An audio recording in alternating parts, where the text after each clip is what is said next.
Hello world, this is Stefan of Lenjigan Games. If you try this game out and you have fun, feel free to join the Lenjigan Games Discord. Also, any help to the game through Patreon would be greatly appreciated. On that note, thank you Fish with Headphones for the Patreon support. As of October 11th, 2021, I've successfully forced myself to make another draft of the floor tiles. I'm not completely happy with this latest draft, but it does meet the minimum standards for what I need from it, so I'm happy enough and can leave it be for a while. Other than that, though, I have started to work on basic combat animations. By basic, I mean just the sword slash effect from Super Nintendo JRPGs and without anyone visually swinging a sword. In keeping with everything else I do, though, I've of course made this more complicated than most people would. I've so far made the slash animations for all 8 directions, and I'm almost done with the animations for when the attack misses.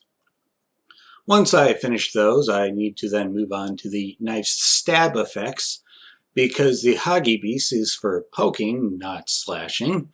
Okay, poking lungs and livers extremely directly, but still.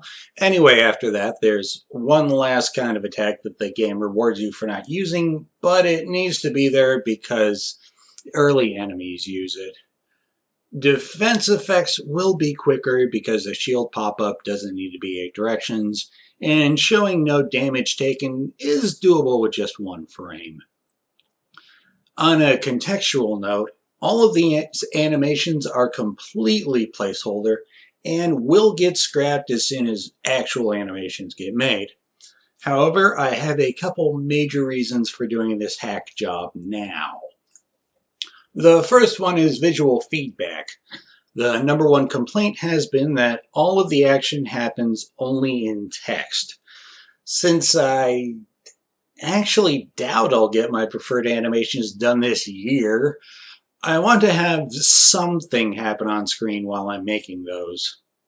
The second reason is everything else around the animations. The animations will need to get registered on a list. No, not that list.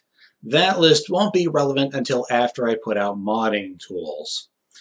Now that I mentioned it, though, the purpose for the animations list will be so that the game can procedurally grab proper animations, making integrating them easier, and that will also make things easier for modders.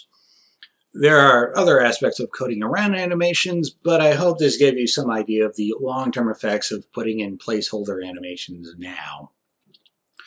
To close off, one thing I forgot to mention last week is that I got rid of the haste potion. Drinking it would give one of 2 effects.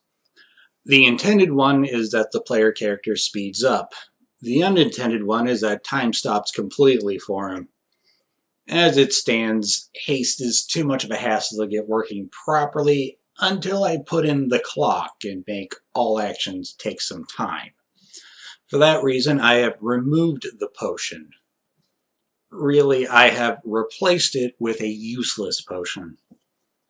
In Castle of the Winds, the useless potion is distilled water. I adapted that to the potions in here. Then, after remembering that someone famously killed a lot of people with that adaptation, I garden pathed the name more firmly towards uselessness, because the adaptation really is the best label for how I've set potions up. That said, I do hope you enjoy the joke when you encounter it.